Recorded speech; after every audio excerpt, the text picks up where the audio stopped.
Bismillahirrahmanirrahim. Alhamdulillahirabbil alamin. Allahumma shalli wa sallim ala sayyidil mursalin wa ala alihi wa sahbihi ajmain, amma ba'du.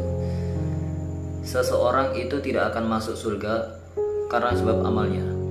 Akan tetapi seseorang akan masuk surga dengan rahmat dari Allah Subhanahu wa taala. Dan tentunya untuk mendapatkan rahmat dari Allah taala, maka seseorang harus beramal soleh. Karena dengan amal soleh orang akan mendapatkan rahmat Allah Subhanahu wa taala. Namun manusia tidak akan masuk surga karena sebab amalnya. Kenapa? Karena ada hadis.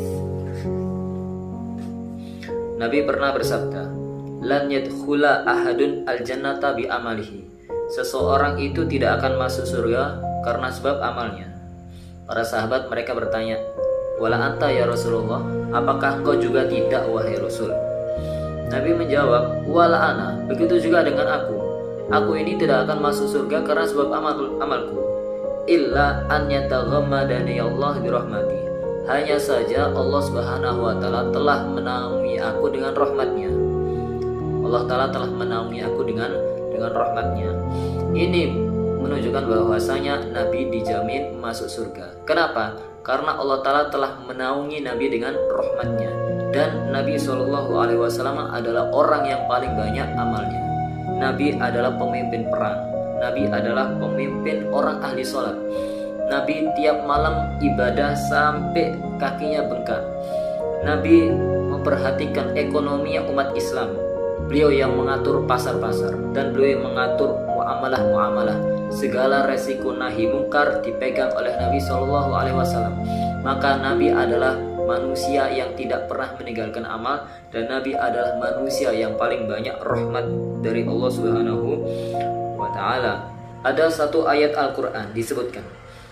Allah taala berfirman, "Walaula fadlullahi 'alaikum wa rahmatuhu ma zaka minkum min ahadin abadan walakinnallaha yuzakki man yasha wallahu sami'un alim."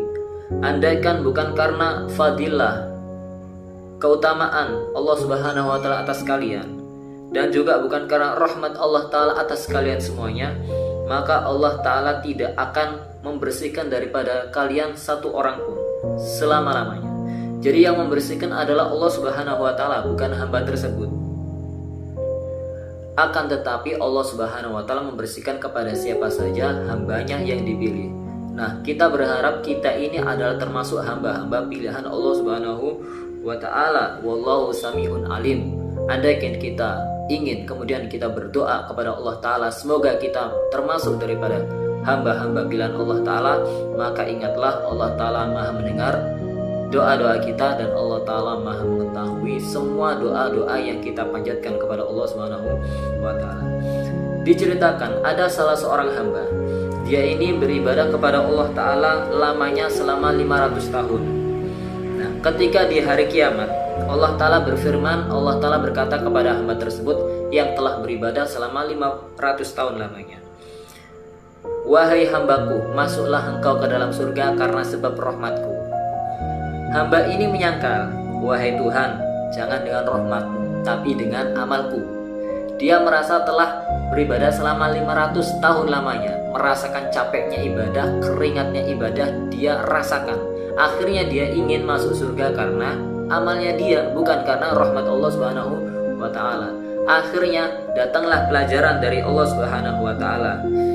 Allah taala menuntut kenikmatan yang Allah taala berikan kepada hamba tersebut berupa kenikmatan penglihatan, ditimbang dengan seluruh ibadahnya. Ternyata yang paling berat adalah kenikmatan penglihatan tersebut. Kenikmatan mata yang lebih berat daripada ibadah yang dia lakukan selama 500 tahun lamanya.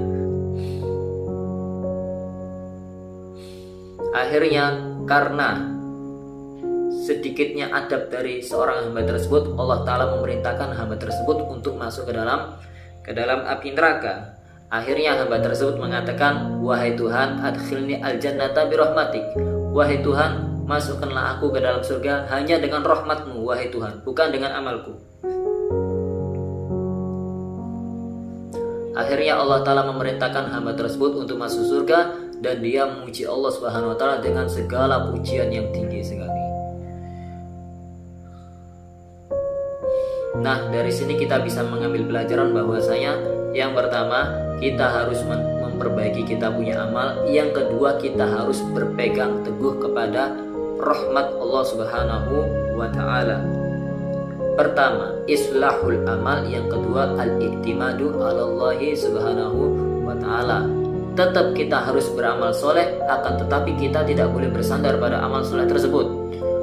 Yang kita harus bersandar adalah kepada rahmat dan kurnia dari Allah Subhanahu wa taala. Semoga yang sedikit ini bisa memberikan manfaat kepada antum semuanya. Wassalamualaikum warahmatullahi wabarakatuh.